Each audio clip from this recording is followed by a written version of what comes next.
Morning students कल मैंने आपको कुछ क्वेश्चन दिए थे ग्रुप डेटा के। ग्रुपिंग डेटा में मैंने आपको बताया था कि आपको कैसे ग्रुप्ड फ्रीक्वेंसी डिस्ट्रीब्यूशन टेबल बनानी है और कैसे उसको ग्राफ में ड्रॉ करना है। आई होप कि कुछ लोग ने उसको किया होगा और कुछ लोग उसको नहीं कर पा रहे होंगे, क्योंकि वहाँ पर जो इंटरवल दिया था स्टूडेंट्स, वो दिया था 30 to 40 और 40 to 45 ऐसे करके। इंटरवल मीन्स आपको ज़ीरो से स्टार्ट नहीं हो रहा था, बट जो मैंने आपको एग्जांपल बताया था उसका इंटरवल ज़ीरो से स्टार्ट हो रहा था। तो स्टूडेंट बिल्कुल भी कोई भी चेंजमेंट नहीं करना है, बस एक चेंजमेंट कर लेना है। मैं आपको वो ही एक्सप्लेन करने जा रहा हूँ। तो दोनों क्वेश्चन मैं आज आपको एक्सप्लेन करूँगा, फिर उससे रिलेटेड आपकी बुक में से ही कुछ एग्जांपल दूंगा, ठीक है। तो स्टूडेंट पहला क्वेश्चन था, the weights in kilogram of 35 person are given below. ठीक है ना, कोई 35 लोग हैं, 35 पीपल्स हैं, उनका वेट का डेटा दिया गया है और वो डेटा आपको नीचे दिया हुआ है, स्क्रीन पे आप देख पा रहे होंगे।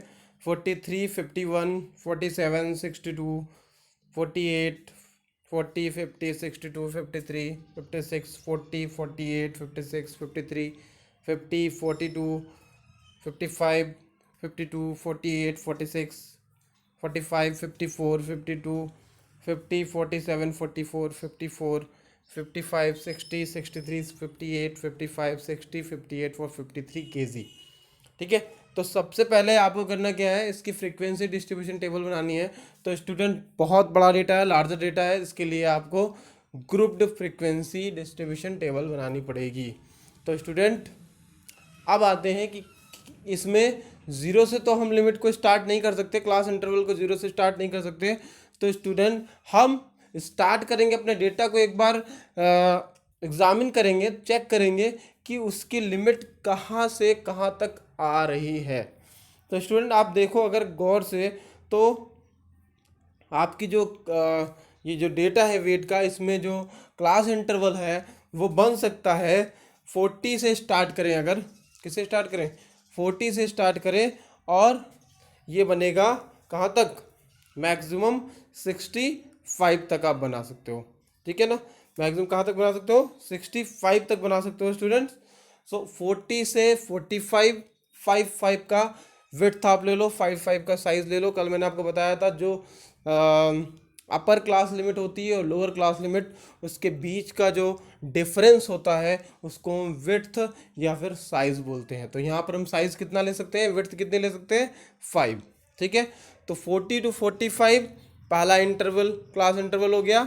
इसमें अपर क्लास लिमिट क्या है स्टूडेंट्स, 45, लोअर क्लास लिमिट क्या है, 40। तो स्टूडेंट 40 to 45 के बीच में आप ऊपर वाले के डेटा में से चेक करोगे कि इसमें कितने पीपल कवर हो रहे हैं, कितने पीपल का वेट 40 to 45 के बीच में है। 40 से स्टार्ट कर सकते हैं और 45 के नीचे, दैट मीन्स 45 इसमें कवर नहीं होगा, 45 to 50 में 45 कवर होगा, कल मैंने आपको बताया था। तो स्टूडेंट 40 to 45 में स्टूडेंट 5 कवर हो रहे हैं। और फिर उसका चेक करेंगे 45 to 50 में। तो स्टूडेंट 45 to 50 में जब मैंने इसमें डेटा में चेक किया तो इसमें टोटल 7% कवर हो रहे हैं। ओके, 50 से 55 में चेक करेंगे तो 11% कवर हो रहे हैं। और 55 to 60 में स्टूडेंट्स 7% कवर हो रहे हैं। 60 to 65 में 5% कवर हो रहे हैं। तो अब ये 60 to 65 में जब 5% कवर हो रहा है तो आप टोटल चेक करोगे, टोटल कितने परसेंट है, 35%। तो स्टूडेंट अपने डेटा को, अपनी फ्रीक्वेंसी को क्रॉस चेक करने के लिए आप इसका टोटल करोगे और ये टोटल नंबर ऑफ पर्सन के इक्वल आना चाहिए। तो जब मैंने टोटल किया तो ये टोटल आया 35। दैट मीन्स आपका जो भी क्लास इंटरवल है और उसके अंदर आने वाले पर्सन का number total number of person से मैच खाता है। दैट मीन्स कोई भी नंबर छूटा नहीं है। ठीक है ना। तो स्टूडेंट यहाँ पर फ्रीक्वेंसी डिस्ट्रीब्यूशन टेबल बन गई। अब कल तो क्या था, क्लास इंटरवल 0 से स्टार्ट था, तो आप ओरिजिन से स्टार्ट कर रहे थे कि नहीं, यस या नो।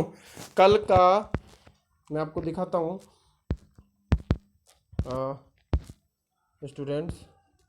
ये देखिए, कल का स्टूडेंट मैंने आपको ओरिजिन से स्टार्ट किया था कि नहीं। जीरो ये पॉइंट होता है जहां मैंने पॉइंटर को रखा है, देखिए 0 to 10, 10 to 20, 20 to 30। But student यहाँ पर क्लास इंटरवल कहाँ से स्टार्ट हो रहा है, स्टूडेंट यहाँ पर जो क्लास इंटरवल है 40 से स्टार्ट हो रहा है। दैट मीन्स बीच में 0 to 40 के बीच में क्या है, क्या है, ब्रेक आ रहा है कि नहीं, क्या आ रहा है, ब्रेक। तो वहां पर स्टूडेंट एक लाइन बनेगी जिसको जैग्ड लाइन बोलेंगे। क्या बोलेंगे, जैग्ड लाइन या फिर ब्रोकन लाइन। क्या बोलेंगे, ब्रोकन लाइन या फिर जैग्ड लाइन।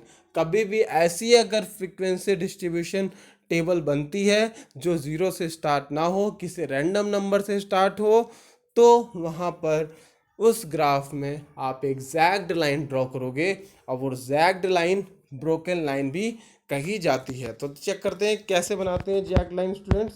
तो आपके सामने देखिए फिगर पे दिख रही होगी, आप उसको किसी भी तरीके ड्रॉ कर सकते हो। आप एक ऊपर अपर साइड और नीचे लोअर साइड करके आप एक ब्रोकन लाइन टाइप बना सकते हो, और ऐसे भी कर सकते हो जैसे मैंने बनाया हुआ है। तो इसको ब्रोकन लाइन बोलेंगे, जैग्ड लाइन बोलेंगे। तो पहला आपका प्रोसीजर क्या होगा, मिडिल में आपको हॉरिजॉन्टल और वर्टिकल लाइन बना लेनी है, जैसे मैंने बनाई हुई है। देखिए आपको दिख रही होगी, मिडिल में आपने हॉरिजॉन्टल और वर्टिकल लाइन बना ली। स्टूडेंट कल मैंने आपको बताया था जो क्लास इंटरवल वाला डेटा होगा वो हमेशा कहाँ होगा, हॉरिजॉन्टल में, ठीक है। और वर्टिकल में क्या होगा, हाइट को रिप्रेजेंट वाला करने वाला data, that means number of person वाला डेटा। तो स्टूडेंट यहाँ पर अब जैग्ड लाइन क्यों आई, क्योंकि यहाँ पर जो क्लास इंटरवल की लिमिट थी वो जीरो से स्टार्ट नहीं था। तो 0 to 40 के बीच का जो इंटरवल है वो क्या है, ब्रोक हो चुका है, ब्रेक हो चुका है। दैट्स वाई यहाँ पर एक ब्रोकन लाइन आएगी। आप इसको कैसे भी ड्रॉ कर सकते हो। आगे मैंने अगले वाले क्वेश्चन मैंने दूसरे तरीके से ड्रॉ करी है, आप उसी तरीके से ड्रॉ करना।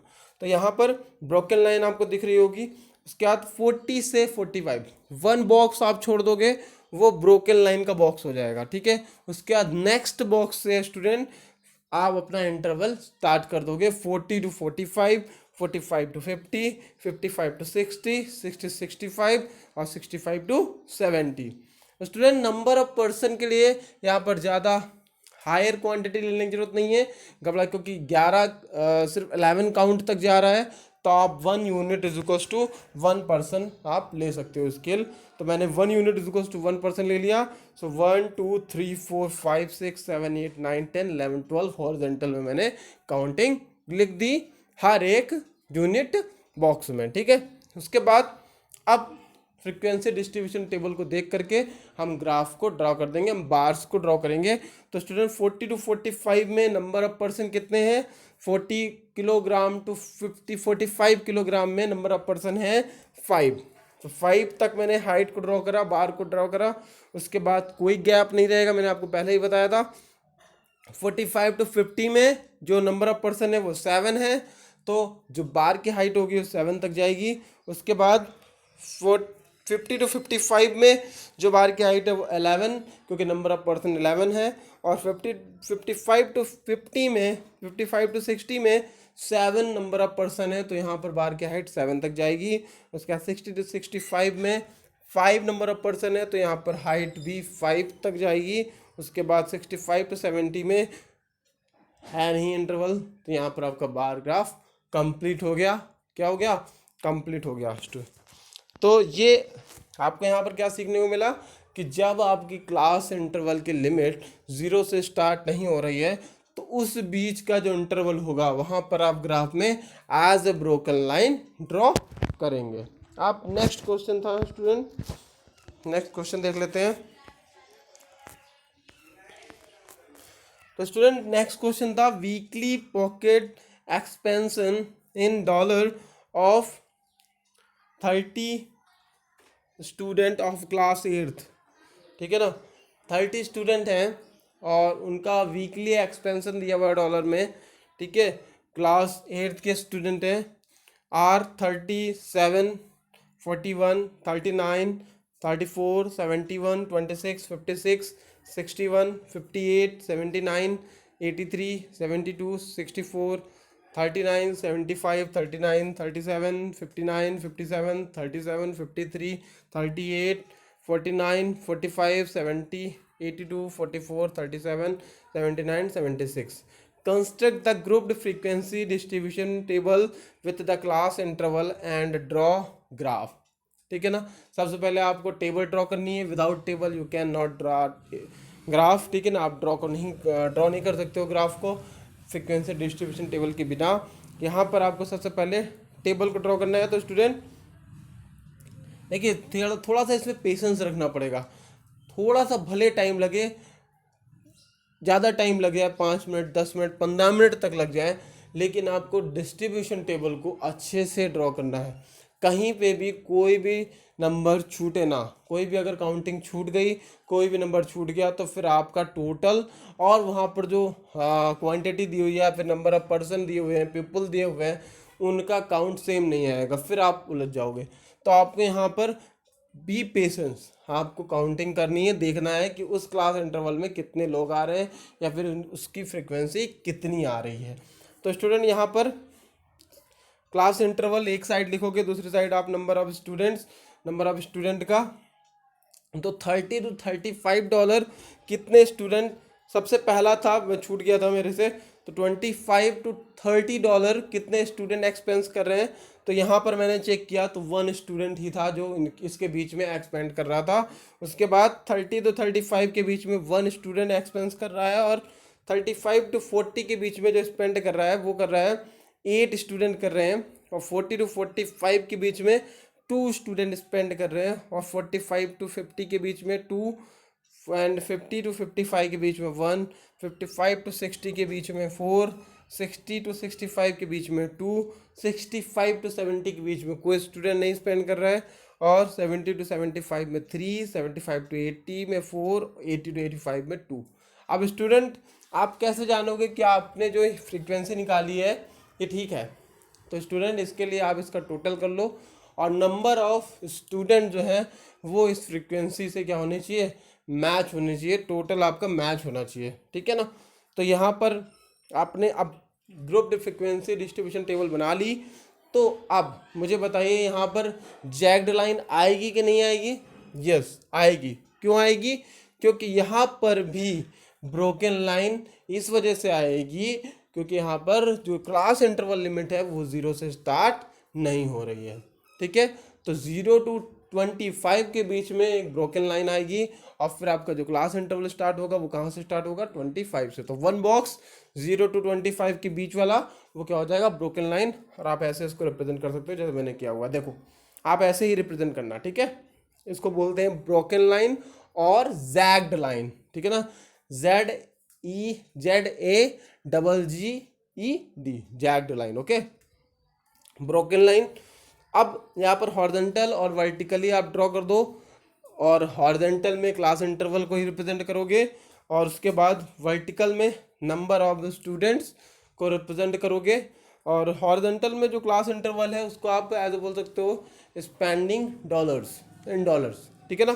तो यहाँ पर स्टार्ट करेंगे 25 से, और कहाँ तक ले जाएंगे, क्लास इंटरवल आपका कहाँ तक है, 85 तक। तो 25 से स्टार्ट करेंगे, 30, 35, 40, 45, 50, 55, 60, 65, 70, 75, 80 और लास्ट में 85।